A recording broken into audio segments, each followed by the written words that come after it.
this video, we're going to cover off my Make 9 for 2025. And to be honest, I didn't think I was going to pull together a Make 9 for this year. Mainly because I thought I would just leave it up to the gods and just see what happened. But when I really thought about it, there are 9 techniques which I wanted to try or at least level up. So instead of your more traditional Make 9, I thought I'd make a grid of the 9 things I wanted to achieve this year without actually having specific patterns allocated to them just yet. I've got a few, but I thought as the year progresses, I'll be able to hone in exactly what pattern I want to do to tick that specific box off. So let's take a look at what's made my grid.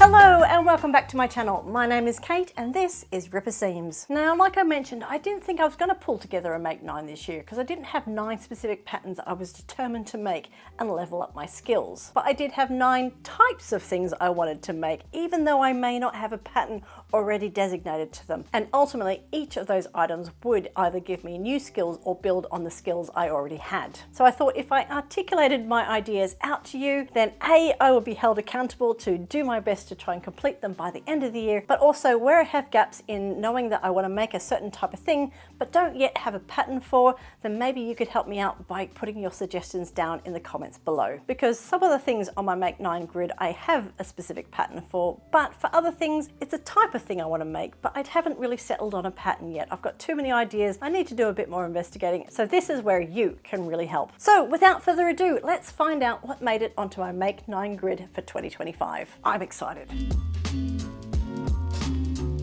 So in my first Make 9 grid square, I have got a pair of jeans. Now the reason for jeans is I thought it would be one of those items which I thought I would never end up making myself because I would always be better if I bought them from a shop. And having looked at some jeans in shops lately, I think I might be wrong in that thought. So I'm going to give it a go. Now the big obstacle I have to get over with jeans is the fitting of them. And that in itself is going to be a challenge. The other thing too is jeans come in all sorts of different styles. You have got skinnies, you've got straight legs, you've got wide legs, you've got high waist, you've got mid waist, you've got low waist. Definitely not doing low waist. So I am definitely going to be on a hunt for a pair of jeans. The one jeans pattern which is definitely pulling my focus at the moment is the May jean, which is a pattern by The Fabric Store, which is an Australian company, and I have seen some great jeans made out of this pattern. So I am definitely interested. But there are so many other awesome jeans options out there, or pant options that if you just made them in denim would definitely do for a pair of jeans. And to be honest, this is probably a pattern which I'm going to push out to later in the year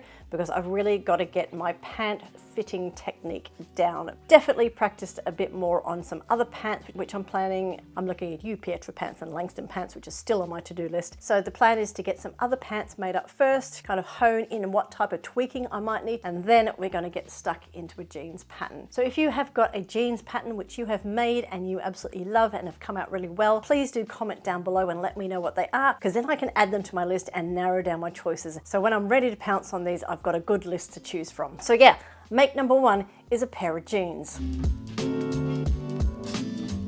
Occupying grid space number 2 is the Diane von Furstenberg wrap dress, which is Vogue 2000. Now this is one where I do have a specific pattern in mind, obviously, but the reason why I want to make this is A, it's been sitting in my pattern stash all year and I really want to make it. B, wrap dresses really suit me, so I definitely want to get stuck into making more of those. C, I want this to be a maxi length dress and one that has got a bit of drama to it, so I am looking for a very specific fabric for this one. And I think I've just found it. So yeah, I might be buying fabric after this. And finally, I want to be able to understand the difference in making the same dress in a woven fabric versus a knit fabric. So ultimately, the fabric I do want to make this out of is in a knit fabric. I'm interested to learn a bit more about how the different fabric types are going to change maybe the sizing or the fit. I think it's a lovely, amazing dress, and I'm up for the challenge of kind of maybe even making it twice, one in woven and one in knit. So again, if you've made DVF's a wrap dress, let me know how it went. Did you make it in woven? Did you make it in knit? Did you find anything different between the two? Have you got any tips about making them in either of those? Yep, let me know down below. Now third on the grid is going to be the Alexa frill dress, which is a pattern by Liberty. Now I've chosen this one to be on the grid because this one is going to require precision. I will need to get my sizing and my fitting correct for this pattern for it to come out just right, especially since I will be making this one in Liberty fabric. Now I was very fortunate enough to get a gift voucher for Liberty's for my birthday, so I will have a fun shopping day going off to Liberty to find some fabric for this dress. And because this fabric will be special to me because of those who gave me the voucher, I really want this dress to be spot on. So I'm going to have to put a lot of attention to detail and making sure this dress comes out just right. And this is why it's made its place on the grid, because I do want to add all the technical elements that I can to level up this make. So I'll be doing French seams wherever possible on here and ultimately trying to make this one of my best makes ever. So yep, Alexa frill dress on the grid. Now fourth on my grid is another item which I thought I would never make as part of my sewing journey. Too complicated, I wouldn't be able to make it as good as I'd buy in the shop, but like the jeans, we're gonna have a go at it anyway, and that is making some more swimwear. Now I did actually make the Cottesloe swimwear back at the end of 2023. I did okay with it, it just wasn't perfect, and ultimately I don't think the style really suited me. So this time I'm gonna be hunting down a more exciting swimwear pattern to try. I think the Cottesloe was a good starter pattern and I learned a lot from it, but this time we want to level up, get some really nice swimwear going on, and I am looking for a two-piece. Now last year I did pick up two swimwear patterns from Styler Patterns. One of them is the Saint-Tropez bikini set and the other one is the Cancun bikini set. I really like both these styles, and realistically the temptation is to make the Cancun bottoms with the Saint-Tropez top. That's what I have in my head initially, but ultimately I know there are lots of other swimwear patterns out there as well. So I just need to take a look at all of them and then choose one. I know Swim Style Patterns has quite a few options, as does Friday Pattern Company. So I'm going to take a look at all of those and then pick one. So if you've made swimwear that you've absolutely loved, particularly if it's a two-piece, then do let me know down below, and that way I can potentially add them to my short list. Obviously these are going to be something I'm going to wait until the warmer weather to make, so I think it'll be a really nice adventure looking for some really nice beautiful swimwear fabric, as well as navigating that technique of making your own swimwear, especially where that swim elastic is involved. I almost got it right on the Cottesloe set, not 100%, so I'm definitely interested in trying that again. And this time around I am going to take my time because I kind of did also rush that Cottesloe. So yeah, swimwear. Didn't think I'd try it again, but here we are. We're going to give it a go for 2025. So in the middle grid square, we have got a shacket. Now I do have the Tahoe shacket by Styler Patterns on my autumn winters makes list. So if anything out of this make 9 is going to get made first, it's probably going to be this one. So obviously I've got my pattern lined up for this one ready to go. I've even got most of my fabric ready to go as well. So the reason why I decided to add this to my make 9 is there is a lot of detailing that needs to be done with this shacket. First of all, I'm going to be using a heavier weight fabric for the outer for this particular make. Second of all, it is going to be fully lined. So I have watched the sew along video for this particular make and it is very detailed, but there is lots and lots of different steps which I haven't tried before. There is some really nice detailing going on with this jacket, particularly with the cuffs where they're split and buttoned. There is some pocket detail. So these are all things which I haven't done before and really keen to try these out and get them done properly. The fact that this jacket has such a great sew along is really promising, so I think I can definitely take my time and make sure it comes out just the way I want it. The other thing about this make is I'm going to be mixing my textiles as well, so the body of this is actually going to be in a woven fabric, but there is a hood that you attach to it which is going to be in jersey. Now I do have my main outer fabric ready to go for this one, and then I've been looking around for complementary fabric to go for the lining. Obviously the lining isn't something you're going to see all the time, but being a shacket you do tend to keep it open a little bit, so there may be little glimpses of the lining in there. As I've mentioned in regards to other makes, I do like having some secret fun lining inside my clothes if I'm going to go for that option, and I was scrolling through my stash hub to see what fabrics I had available, and I have that Buffalo Bill fabric from Ellie Whittaker, which has the same colors as the outer fabric in it, and I think those two will go really well. So the plan is to have the nice brush cotton twill check on the outside and that fun Buffalo Bill fabric on the inside, just for a bit of crazy. So yeah, that Tahoe is going to get made in the first quarter of this year, so watch this space. Right, in sixth position we have got a jumpsuit.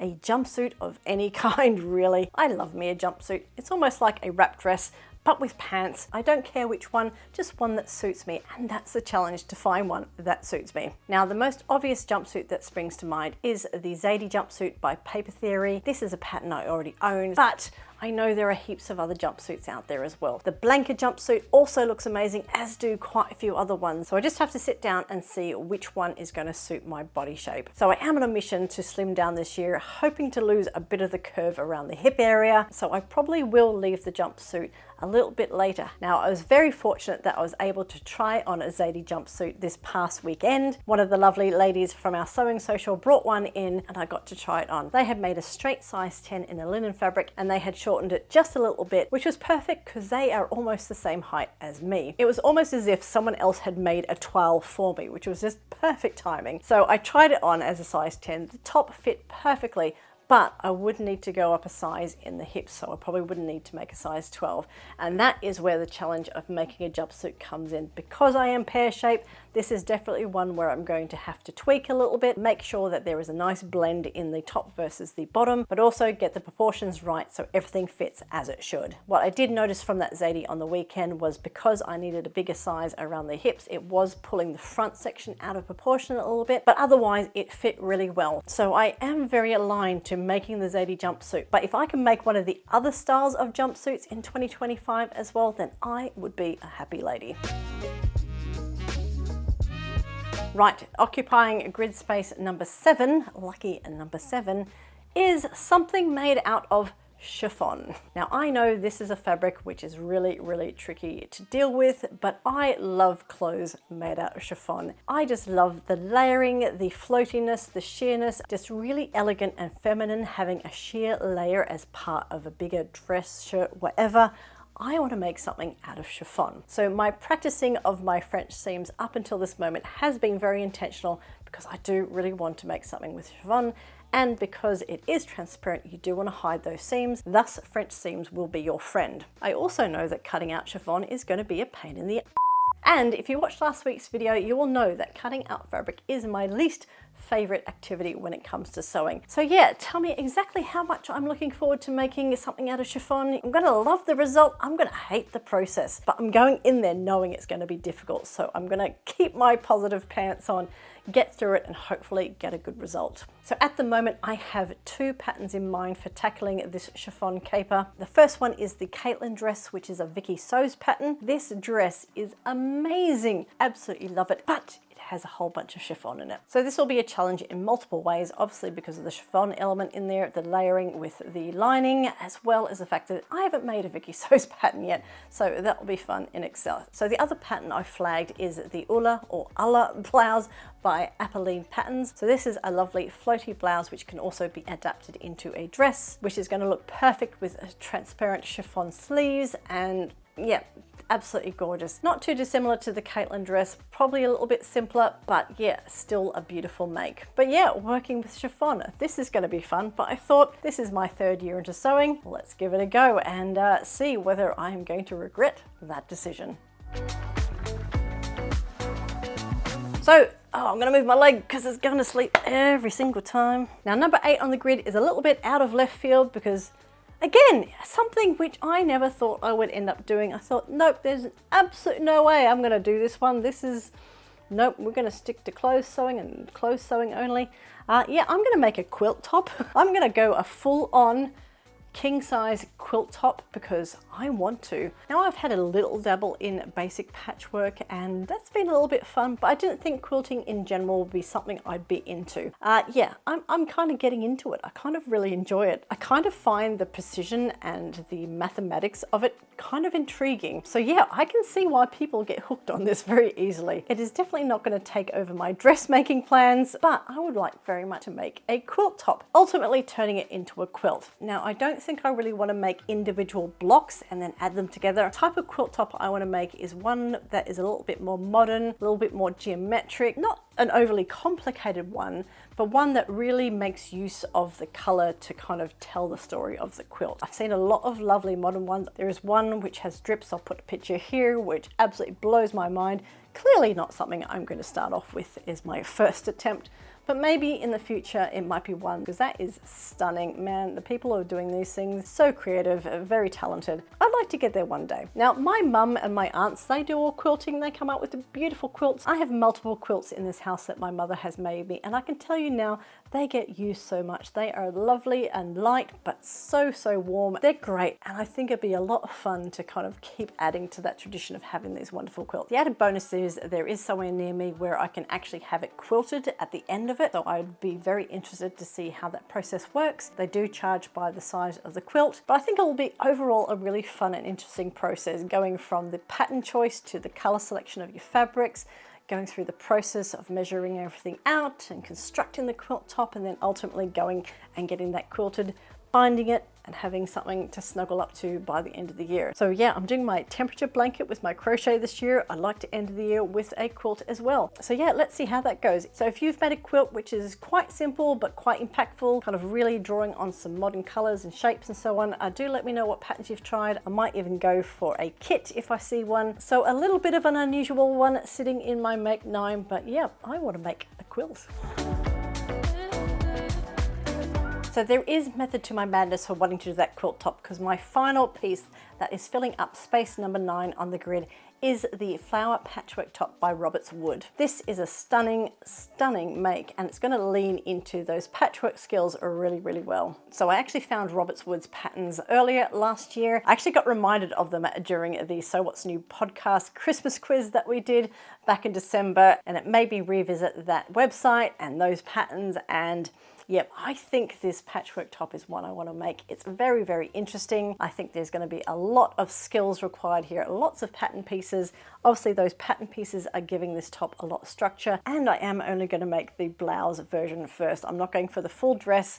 I want to see how that blouse comes in, and then maybe in 2026 we might venture into something a little bit more exotic. Definitely something I want to try. I've seen some stunning versions of these on Instagram, ones which have used really tonal colors to kind of really play with the shapes that are coming out from that top. Obviously they have a sheer version which will be equally stunning, just giving that really nice layering effect. So I'm going to have a real think about my fabric choice with this one, my color palette that I want to go through. So many different technical elements you're going to have to do to make this top. So this one is sitting firmly in that number 9 slot. So yeah, let's see if I'm brave enough to give this one a try, because of all the things I've listed as part of this Make 9 for 2025, this is funnily enough the one that scares me the most, and ultimately it's not that scary. Right, so there we go. Those are my Make 9s for 2025. Some very specific patterns, some more ideas. So if you've got any recommendations for those ones which I mentioned were a little bit iffy, not too sure about,